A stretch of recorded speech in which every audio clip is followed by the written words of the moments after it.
Welcome you back to Boxing Jabs. Tonight we're going to talk about the Jared Anderson unanimous decision over Charles Martin. First, I would like for you to subscribe to this channel, hit that like button, hit that notification button, but also comment on this video.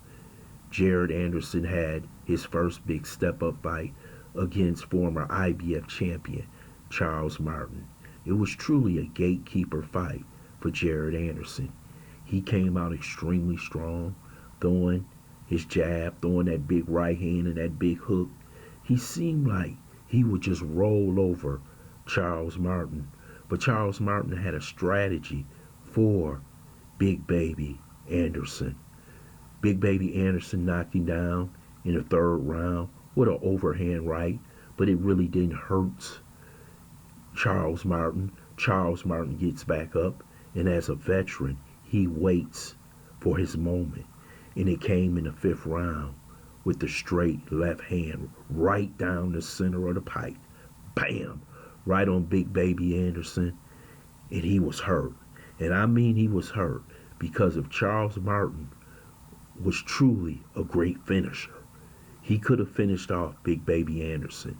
But this young man survived. He went through those trials and tribulations that I believe that all fighters should have to go through. And he stood up strong. He kept his composure. He finished off the round, and he came back out in the sixth round and used his jab extremely wisely to take the pressure off of himself. And Charles Martin, the biggest problem I have always had with Charles Martin is his inactivity in the boxing ring.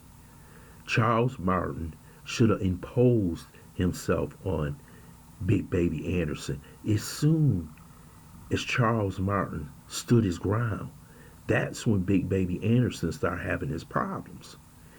You know, when he just stood in front of him, he wasn't backing back and giving the ground to Big Baby Anderson. And that's when he made this young man fight. And we saw a little bit of a plan B from Jared Anderson. He used that jab. He used his boxing skills. But things that you need to work on for Anderson, because if you step, the more you step up, the less knockouts you will get, but everybody will expose your weaknesses. And that's what Charles Martin did tonight. Easily hit him with that left hand. Can you imagine him in a ring with Tyson Fury? Tyson Fury would have knocked this boy out, especially when he was just a sucker for it. He just kept hitting him with it over and over again. So his people, his trainer, his advisors are going to have to work on his defensive skills because they were exposed tonight. There was nobody who was going to lay down tonight. And from here on, the better fighters that you fight, and see, once you take that layer of invincibility off a fighter like Jared Anderson, guys are going to come out after you. They're not going to run from you. They saw you get hurt. They saw you take those left hands. He didn't go down, but he was hurt really bad. So he has a lot to work on, just like any other fighter coming up in the game. Your weaknesses are exposed. Can you cover those weaknesses? Can you get better defensively?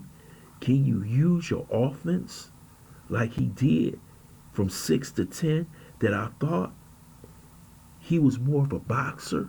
He was much in compose of himself.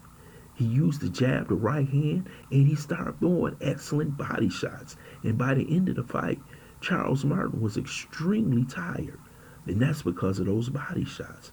So I've seen some good things out of Jared Anderson, because you want to see what happens when a young man gets hurt. Some of them fold. He didn't fold. He came back strong, took control of the action. Yes, he still took some of those left hands down the pike, but he survived it. He got the unanimous decision. He can learn more from this fight than he learned from the 14 other knockouts that he received, that he got. This is a learning lesson. Boxing is about being taught, learn, and get better.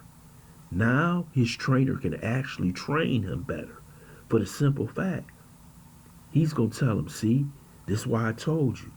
This is what happens. See, now he's going to be even more attentive to his trainer and those around him because he sees that he's not as invincible as he thinks he is. So we'll see if he perfects his craft and he gets better.